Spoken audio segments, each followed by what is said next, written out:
Welcome back, YouTube. Today we have film theory. It is Arcane season, November. I I watched it. First three, amazing, amazing stuff. I just wanted to check this out because it's about league law. So I think I know a fair amount. I've binged, let's say, 80% of Necrit's videos. So let's see. Arcane might be one of the most important shows that Netflix has ever made, not because it was a huge Yep. success or a video game adaptation that was actually good, but because it's forever changed the League of Legends franchise. Yeah, the League universe will never be the same because of this show, all because Yep. True. Uh, this is one day, well, after, I think a year later, or like a bit later, a few months later, um, the league law was changed because it was separate. Legends of Runeterra had its own, like, it was an addition to normal League's law, and Arcane had its own separate universe at the time. But now they've changed it, they've joined all the law together, and they're hopefully weaving a coherent story currently. Arcane just spelled doom for countless worlds within it. Hello, Internet! Welcome to Film Theory, the show that's gonna take you to Brazil. So, you guys Aha! excited for Arcane Season 2? I know League I am. memes. When this show first hit our television screens a couple years ago, I was absolutely hooked by its storytelling and art style. Fun fact, we here at Theorist have actually been trying to think of a good Arcane theory since that first season, but just never had a really good excuse to sit down and craft one. But of course, that all changes today. If you don't know, Arcane is a Netflix series based on the gargantuan titan of gaming, League of Legends, developed by Riot Games. It covers the stories Riot. Fix your of game. sisters Vi and Jinx as they deal with the underworld of the Twin Cities, Piltover and Zaun, and the scientist turned politician Jace as he grapples with the destructive potential of his invention, Hex. By the way, Arcane saved Jace, man. Law wise. Jace. Jesus, Jace was a fucking prick in League law. Tech. Along with Fallout, The Last of Us, and Cyberpunk Edgerunners, Arcane is commonly cited as one of the best video. This is funny because Arcane is my number two piece of media. Then it's Fallout third, and Edgerunners fourth. Number one is Hal the Movie.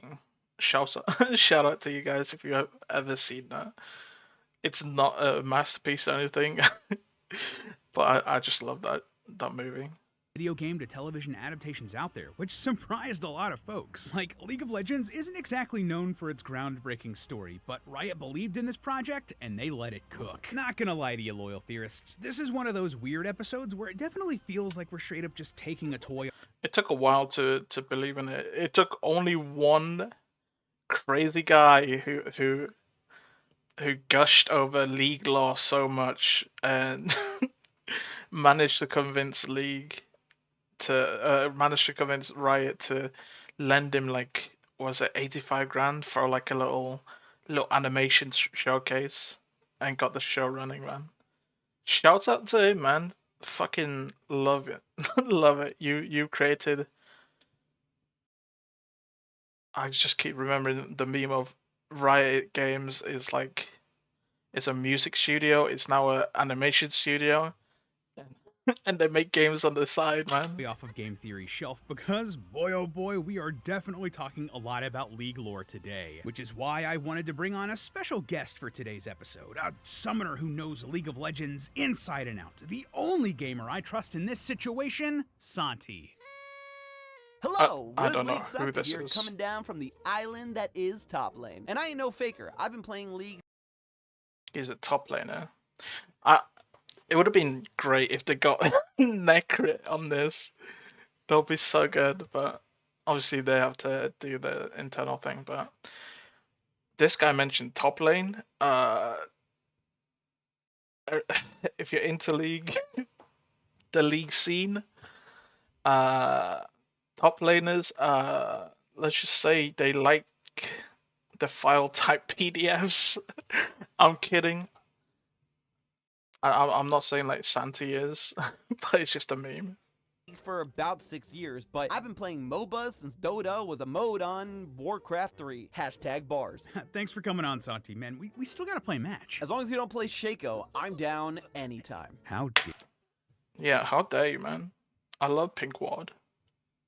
And Shaco's fun, man. Shaco support and Shaco mid, I love playing that.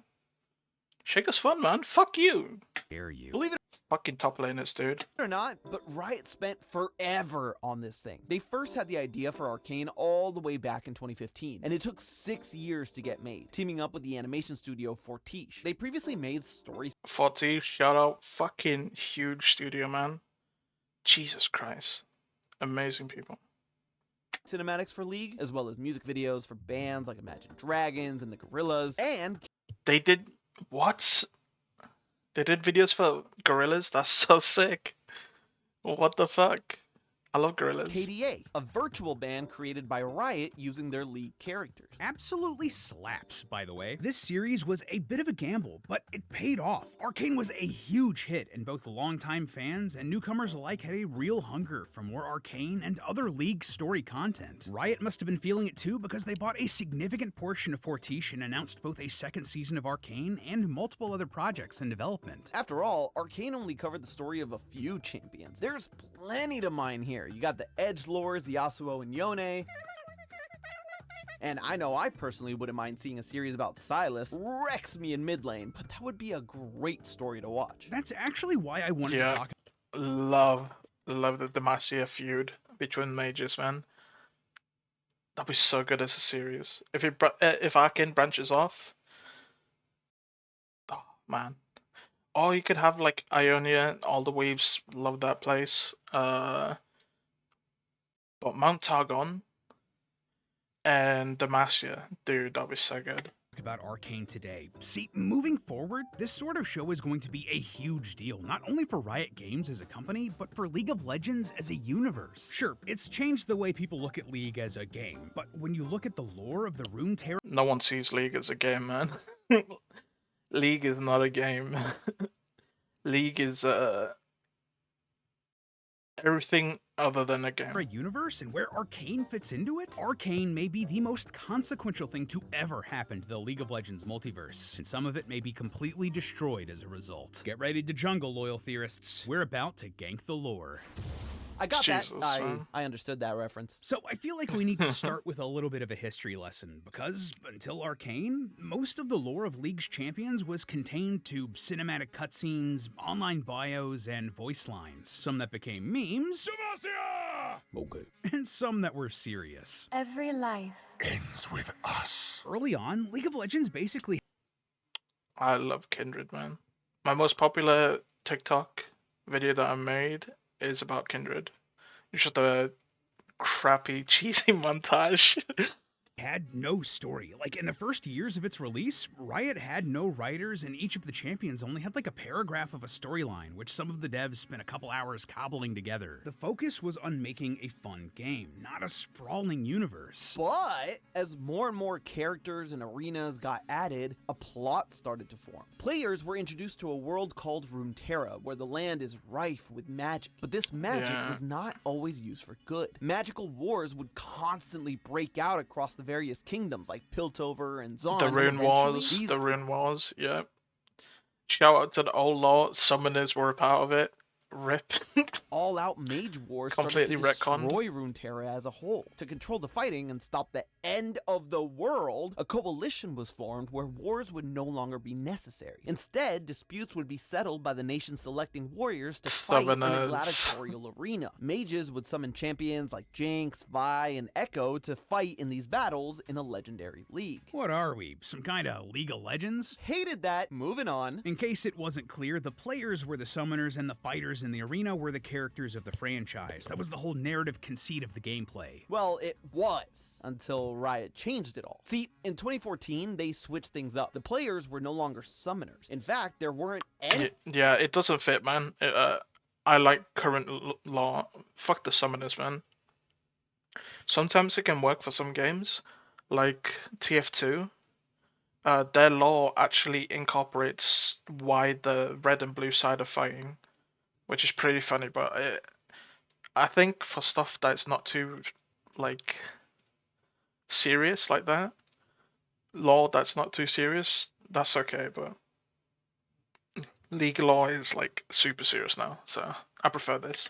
Any summoners anymore. Instead, the entire storyline was more or less wiped clean and started from scratch, with Riot releasing various comics and short stories to expand on the backstories of their champions. But these weren't often well coordinated, and the timeline became really messy as stories intersected and conflicted with one another, or frequent retcons made things pretty unclear. There are tons of examples of this, too many to count, but just a couple. Heroes like Singed and Vi had pretty big changes to their backstories, while Piltover and Zahn were retconned from sister cities into the same city split into two. Yeah. Character relationships were also changed. When Jace was introduced in 2012, his basic backstory was as a scientist, while Victor broke into Jace's lab to steal hex tech for his machines. Victor was already a pre-established character with complex motivations, and fans didn't love making him a villain for Jace just for the heck of it. Riot heard the pleas of the fans and altered their stories again in 2016 to one where they were more colleagues than anything else. You get the idea. It's a lot and it's confusing, and somehow that's just the beginning. See, in League, you can change the skins of the champions, and a lot of them are grouped into themes, Their own like the Spirit Blossom universe. skins, the Battle Academia skins, or my favorite, the Star Guardian skins. But these aren't just the champions dressing up in different outfits. In the story of League, these are completely different versions of these characters pulled from a massive multiverse. Alternate realities that are entirely different from the world of Arcane and Yeah. Runeterra. They get really weird. I wonder if they've changed that. No, they're incorporating the laws. I'm assuming not, because they're separate. It'll be boring if they put all of them into one law and then they're just dresses. I doubt it. I think they just have their own law as usual, their own universe. And experimental and really fun. Some big examples. We mentioned earlier that Riot has a K-pop group called KDA featuring many of their champions as musicians. Well, this actually encompasses an entire universe called Riot Records, with multiple groups like Pentakill, True Damage, and Heartsteel, all of which have real-world music you can listen to. You gotta love the cross-promotion. Then there's the Sailor Moon-inspired universe of Star Guardian, the high school drama of Academy, the untamed western of High Noon, the mythical afterlife of Spirit Blossoms, the vomit-inducing cuteness of cats versus dogs, and on and on and on. And all Space of these Odyssey. universes are under threat from the universe-destroying force known as the Void, or similar monstrosities like the Darkstar, who want to consume the entire multiverse. They're such a big threat that they're actually kind of like the main villains of League of Legends IP, with multiple in-game events revolving around the Void. As you can tell, it's a lot. Fans weren't even sure what was the old lore and what was the new lore, making it super hard for them to jump in and keep track of their favorite champions and become invested in any of the stories. There are entire YouTube Not really. Just watch Necro. He'll update everything, don't worry. channels dedicated to trying to explain all of this, so you can see why Riot might want to simplify things. The most important lore, though, what exactly do these champions eat between their matches? Well, they won't have to worry about that with the sponsor for today's theory, Factor. Factor's meals are fresh and never frozen. They're all also chef-crafted and dietitian approved, meaning that you're actually getting good food instead of a lot of the underwhelming stuff you typically find in these sorts of meals. They're also super easy to prepare. Just pop them in the microwave for a couple of minutes, plate it up, and bam, you've got lunch or dinner right there, ready to eat so you can hop back. I hear a lot of like drama surrounding Factor, but it's nothing to do with the product itself. It's actually to do with like people getting sponsored by them for some reason. Into your next game of League. They also have more variety than there are champions in the Rift, with a weekly menu featuring 35 options. That means there's something for everyone, including Calorie Smarts, Keto, Protein Plus, and vegan and veggie variants. They also have more than 60 add-ons that you can pack into your order every week, including breakfast, snacks, and beverages. I personally like their vanilla cake keto shakes. You can grab one of these. Dude, man, I hate this, but I get why. You see, like with like pictures like this, why they're like so clean. It's almost fake looking. Like it's too perfect. I think I like. There's plenty of kebab shops in the middle of town that have real pictures of what the food look like. And I trust them a lot more that it shows how greasy it is and everything. So breakfast, snacks, and beverages. I personally like their vanilla cake keto shakes. You can grab one of these after a workout, sit back, relax, and pop Arcane onto Netflix if you're just too exhausted to make something yourself. A lot of us here at Theorist HQ have actually relied on Factor to make sure that we get a healthy, filling lunch while we're in hardcore work mode here at the office. Like, I can't tell you how many times I've gotten out of a 5-hour meeting marathon and realized that I haven't eaten all day and been saved by throwing a Factor meal in the microwave. If you want to try Factor for yourself, head over to factor75.com or click the link in the description if you don't want to type all of that out. Then just use the code 50FilmTheory to get 50% off plus free shipping on your first Buy it now. Buy 50. I got 3 of myself. Factor box. Again, that's code 50FilmTheory at factor75.com to get 50% off plus free shipping on that first box. Thanks again to Factor for sponsoring today's episode, and let's head back into the Rift. Enter Arcane, and it taking this complicated, fragmented universe with plot lines all over the place and telling a simple, cohesive story. If you're new to League and want to try to learn more about a single hero, gone are the worries about trying to track down which comics or website blurbs to tell you what you need to know. Gone is the temptation to dive into all of these alternate universes right off the bat, or worry about what the Void or the Darkstar means for the wider League of Legends franchise. You can just Dude, it must be so crappy. I guess you can still keep it, but like the old comics, imagine buying it and then later on down the line, it gets retconned. watch the show and you'll get it. Enough to hop into the game and try out Jace, or Vi, or Jinx, Or even Heimerdinger if you're feeling annoying. Now, that's all well and good, but with Arcane coming out, one question did start popping into every League fan's mind. Sure, the show was great, but was it canon? See, despite simplifying everything, the lore of these characters that we see in the game differs This was the main contention with Arcane. Everyone who watched the first season was like, yeah, like, what does this mean? Why is Jace not an asshole? Why does Victor look like that?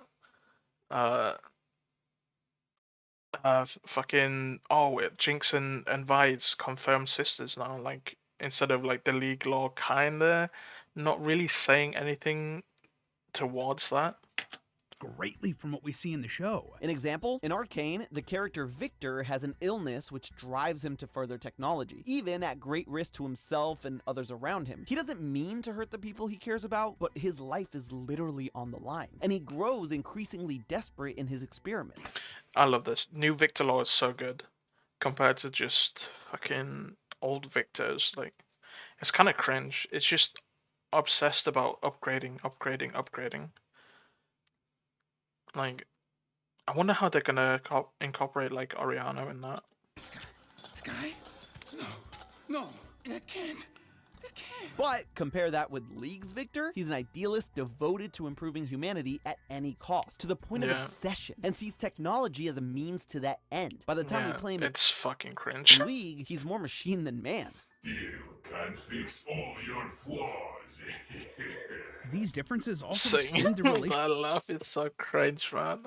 Relationships between characters like Victor and Jace. Like we mentioned earlier, in the game's more recent lore, they worked together to improve Piltover, but would often disagree on how to do it, to the point that they, quote, never truly became friends. Compare that to Arcane, where Jace and Victor still work together, but are also quite close. Victor saved my life once. Now he needs me, and there's nothing I can do. He's like my brother. That's not what you say about somebody that you, quote, never truly became friends with. And this is just one example of the differences Arcane created between its version of the characters and leagues. So which do we follow? Which versions of these characters are the true versions? Well, Arcane, because it's fire. I was quick to make a decision, ruling that Arcane is now the new canon for League of Legends, and it's going to build off of that moving forward. And why wouldn't they? Arcane made Imagine Dragons canon in the League universe. Yes, really. Potentially Linkin Park, too. What a world. Anyway, Riot pretty much laid down the law right here. When Jeremy Lee, the former executive producer of League of Legends, I wouldn't count that, man. I wouldn't count that, especially in a music video. It doesn't. I wouldn't count it because it's a world song and it's the players. The players are in the music video as well. Legends explained that both Arcane and League, although I don't mind T1 being canon. are part of the same Runeterra canon. And according to Laura DeYoung, right? They just had fake it into the not even the old gods are like the bad guys. he is the one true unkillable demon king. Like they fight the void, they win against it, and then they just fake it. Fake it is like null from fucking the Venom universe. Riot's vice president of IP development, they're doing this because over the years, we've introduced inconsistencies that have woven their way into the storytelling and the world building of Runeterra. Going forward, we don't believe that's the right approach, because that kind of fragmentation makes the world feel less believable. they want you to know that moving forward, if you see something related to League of Legends, it's all part of the same story. And this isn't theoretical. We're already seeing that pay off in changes for characters and lore in the series. When talking about the creation of Hextech as it related to one of their champions, Andre Van Roon, head of League Studios, said, Skarner's old lore, and that of a few other associated champions, doesn't mesh with the creation of Hextech revealed in Arcane, which is the origin for Hextech and the unified canon going forwards. the interpretation of Hextech as seen in Arcane is the one they consider canon, and they're changing other parts of the world to fit it. But hey, it makes sense. Apparently Hextech used to be extracted from giant scorpions? Yeah, that was the lore, Yeah. and it was awesome. Basically, from now on, everything Riot makes Okay, calm down, buddy. Slanty. It wasn't that special, man. in the world of Runeterra is going to have to share that consistent story started in Arcane. This show is suddenly the most important thing to the entire universe of one of the most popular games on the planet. Amazing what universal critical and audience acclaim and hundreds of millions of views can do, isn't it? Regardless, while that might not seem like a huge deal, this is going to have a huge impact outside of just some League of Legends trailers and short stories on their websites. Like just this past week, Riot revealed that their newest hero in League was Ambessa, a character that first appeared in Arcane. Plus, Riot has recently explored various single-player and story-focused spin-off games like Ruined King, Mage Seeker, and Convergence, all of which need to fit into this narrative now. They're currently making a massively multiplayer role-playing game like World of Warcraft set in the League of Legends universe. Hopefully they are. I think the last time I checked on it, it got cancelled, and they're redoing it. And this was ages ago, so I'm hoping they're still working on it, man. I need a game to like sink thousands of hours into. Which will need to slot in neatly too. Even weirder efforts like their new fighting game 2XKO will need to follow this Fire stuff. Can't wait for this to drop. blueprint. By the way, 2XKO, cool looking game, not in love with that name. I definitely agree with Maximilian Dude on this one. It could have been called Double Knockout, and to be honest, Double Knockout, abbreviating to 2KO, is a pretty good idea. So much better. Dude, do the thing they do in anime. Like, half the fan base of like Hunter x Hunter says the X, saying like Hunter x Hunter, or say it the normal way, the way that I say it, Hunter x Hunter. So you could just call it 2KO, man. I call it 2KO. Please fix it, Riot. What are you talking about? You don't like 2XKO? It rolls right off the tongue. Want to play some 2XKO? I would love to play some 2XKO. Yeah, no, I hate it too. So, okay, that's an interesting history lesson and all, and it's a great example of how powerful film and television can be for these game IP. Honestly, I've wanted to do a theory about the effects of good film and TV adaptations on video game IP for like forever now. But Arcane is a textbook case of why these are so important. In the months following Arcane's release, the player count in League spiked up 40 million players. Tens of millions Yeah, rest in fucking peace. Jesus. And about 1% of them are still playing now. of people either returned to League or gave it a shot because of this show. And if our purpose here today was to prove that Arcane is an important show because of just how much it changed League of Legends as a game, like, mission accomplished. The TV universe has taken precedence over the game universe because it's an easier way to tell the story of Runeterra than a MOBA game. And I mean, brother, this is like, they're just explaining how like gaining popularity in one aspect of media gets you like more viewers, more eyes, more players on another side. This happens, man. Same with Fallout, the Fallout series. Fallout 4 spiked. Rip Fallout 76 barely got there, but and this just happens, man. Netflix gives this brand, this whole franchise that is League of Legends, a much wider reach, and an entry point that isn't an intimidating video game with hundreds of playable characters and a decade and a half of history. And so, the game is being changed to fit the TV show first and foremost, instead of the TV show just enhancing the game. And this has some pretty implicit, widespread effects for the lore. The very fact that there's a canon now, as opposed to random lore drops from voice lines or short stories or trailers or hell, even skins, that means that there's now one storyline that is the storyline that everything else has to follow. By definition, that makes this universe created. It's a double-edged sword for Necrit, man. On the one hand, he can make one coherent timeline. On the other, there's no shot in the future where he changes it.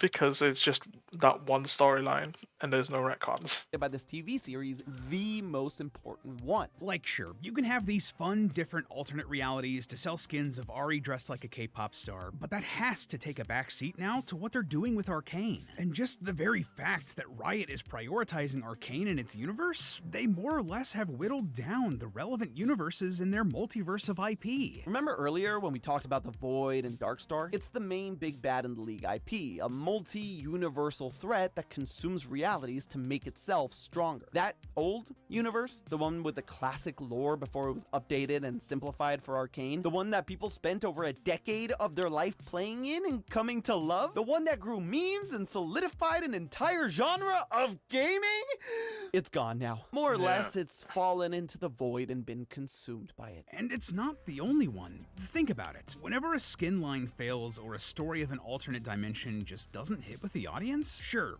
I hope they changed the Void and the Watches. If they change the law, because the MMO is gonna, you've already set a bar, which you will hit eventually. Maybe it won't take too long. It won't take like, it won't be short, and it will take like several years to reach to that bar, because you're gonna be fighting bigger and stronger like enemies until you finally reach the void creatures, the Watchers, and then what else from there? What do you do from there? Do you scrap the MMO, or do you add like the choice to join a separate universe, join the Star Guardian fucking ripoff, was it Space Odyssey universe? Who knows, man? But if they change it, man, change it, make it better.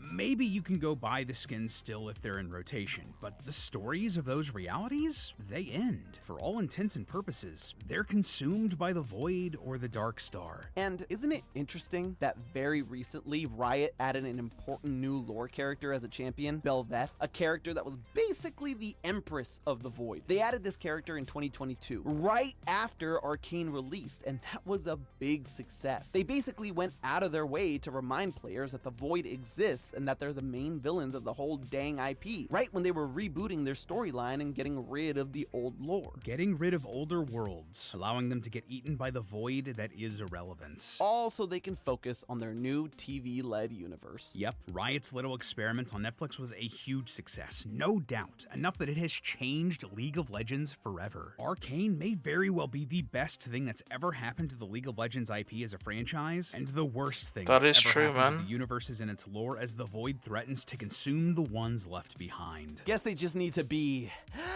better. GG. But hey, that's just a theory. A film theory. And cut. Next time on Film Theory. I don't actually understand what the law thing is. Arcane killed League of Legends. Old lore, yes, and when they mention like other universes, I doubt that. They release skins all the time. That's not gonna happen. But yeah, everything else in this video was just expected. This is what happens when you venture out into other mediums. You're like, your bread and butter gets a nice little cash flow for like a little while. Bro, I should have expected more, man. I kind of expected a wilder theory, but this just confirms what happens normally. Anyway, if you like this video, give it a like, comment, subscribe, all that jazz, and I'll catch you guys in the next one. See ya.